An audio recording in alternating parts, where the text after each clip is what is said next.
이렇게 함께 하겠습니다. 하늘이 흐리고요. 날씨는 후텁지근합니다. 마치 온도가 그렇게 높지는 않은 또 한증막에 들어있는 듯한 그런 느낌이 들기도 합니다만 또 밤에도 잠 못 이루기 쉽고요. 이럴 때 좀 더 좋은 책 한 권과 좀 마음속 여행 떠나보시면 어떨까 싶네요. 일주일에 한 권씩 읽을 만한 책을 소개해드리겠죠. 오리의 책갈피. 오늘도 안정환 작가 자리했습니다. 어서 오시죠. 네, 안녕하세요. 네, 반갑습니다. 오늘 어떤 책 준비해 오셨죠? 자, 오늘은 딥워크라는 책을 소개해드리겠습니다. 딥워크. 뭐 우리말로 직역하면은 뭐 깊게 일하기인가요? 그렇게 되죠. 네. 의역을 해서 말씀드리면 몰입해서 일하기 정도로 해석을 할 수 있겠는데 예.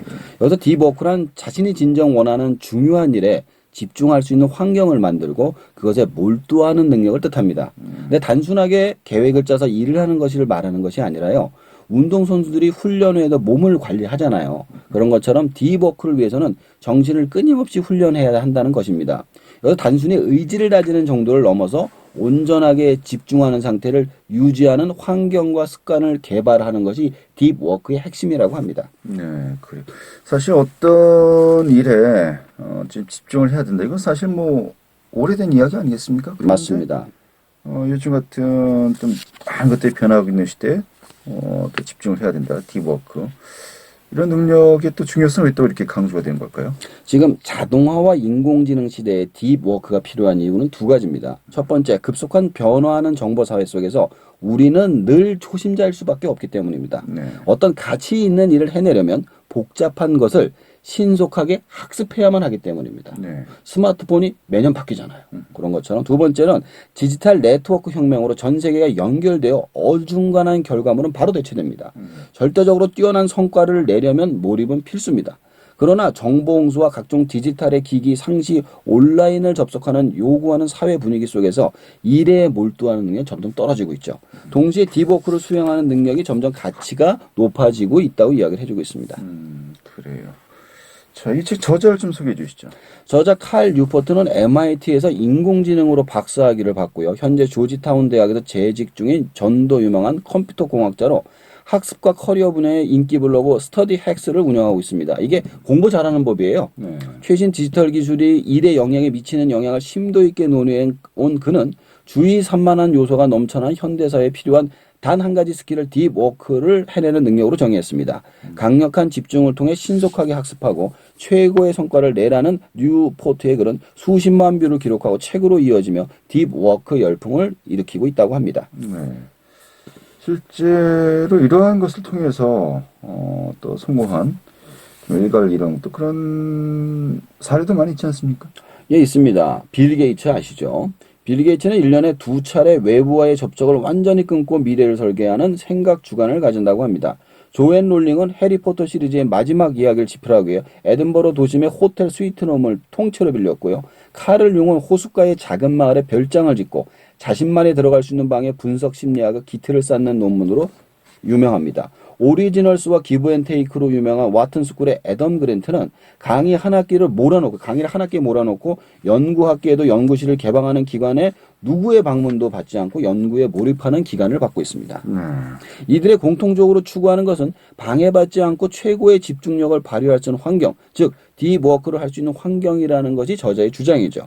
오랜 시간 집중할 수 있을 때 탁월한 결과물이 나온다는 것입니다. 그렇지 않고 수시로 주의를 빼앗는 방해 요소가 출몰하는 환경에서는 깊은 생각이 필요한 큰 규모의 작업이 건성으로 처리되고 얕고 질 낮은 작업들로 파편화되기 때문에 탁월한 작품이 나올 수 없다라고 이야기를 해주는 것이죠.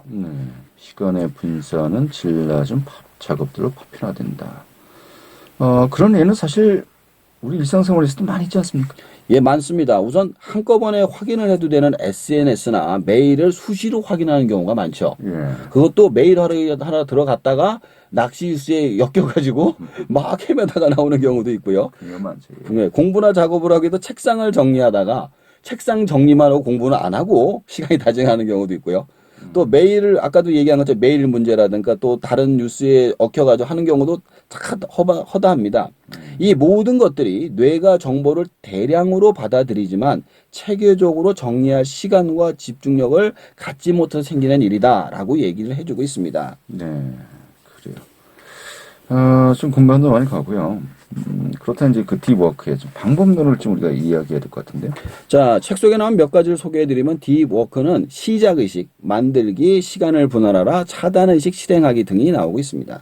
의식, 딥워크 시작 의식이라 그러니까 좀 뭔가 좀 거창한 느낌이 들기도 합니다만 좀 설명해 주시죠. 스스로 딥워크에 돌입하겠다는 신호를 주는 겁니다. 가령 단순하게 사무실에 문을 닫고 책상을 정리하는 것으로 딥워크가 들어갈 수 있습니다. 아니면 좋은 커피를 마시며 작업을 시작하거나 활력을 유지하는 데 도움이 되는 적절한 음식을 마련하거나 산책 같은 가벼운 운동을 통해서 머리를 맑게 하고 시작 신호를 주는 거죠. 난 일을 하겠다라고 말이죠. 네. 시간 분할은요?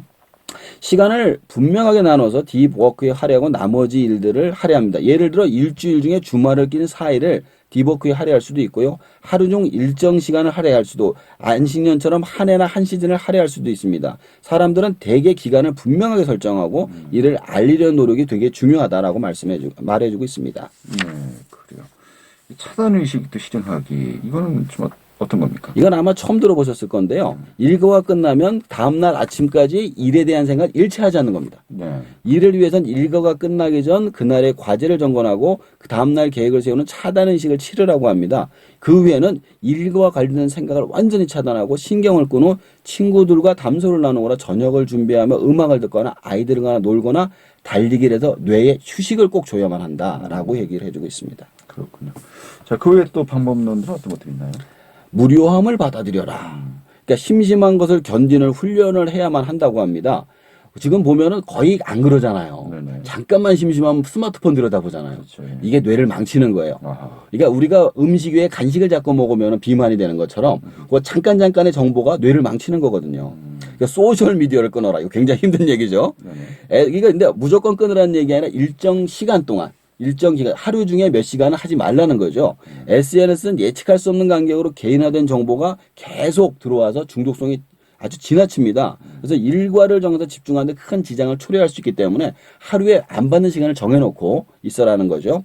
그 외에도 딥워크를 위해서 스케줄을 짜는 법, 쏟아지는 이메일 대처하는 법, 데드라인을 활용하는 법, 구체적이고 실용적인 조언들이 많이 들어가 있습니다. 네, 알겠습니다. 지금 이 책 보면서 어떤 생각하셨습니까? 제 네 번째 책이 제목이 책으로 할 수 있는 모든 것들인데요. 뒤편에다 이렇게 썼어요. 자동차는 걷지 않는 당신의 몸을 비만하게 만들었고 스마트폰은 생각하지 않는 당신의 뇌를 비만하게 만들었다. 차를 놓고 걸음으로써 비만에 탈출하듯이 책을 읽음으로써 뇌의 비만에서 탈출하라 라고 했는데요. 저도 딥워크에서 가장 중요한 습관을 독서 습관으로 잡고 싶어요. 그래서 많은 분들이 책을 읽는 습관을 가졌으면 좋겠다 생각이 들더라고요. 네, 알겠습니다.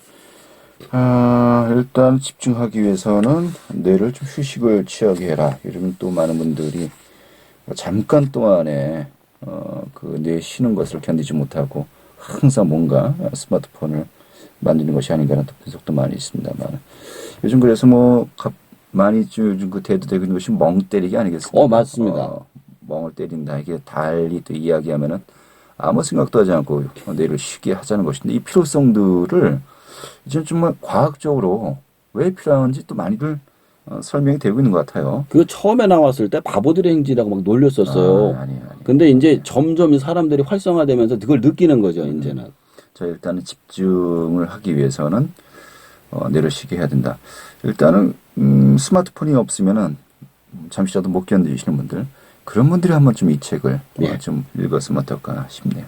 알겠습니다. 오늘 잘 들었습니다. 네, 감사합니다. 네, 안정환 작가였습니다.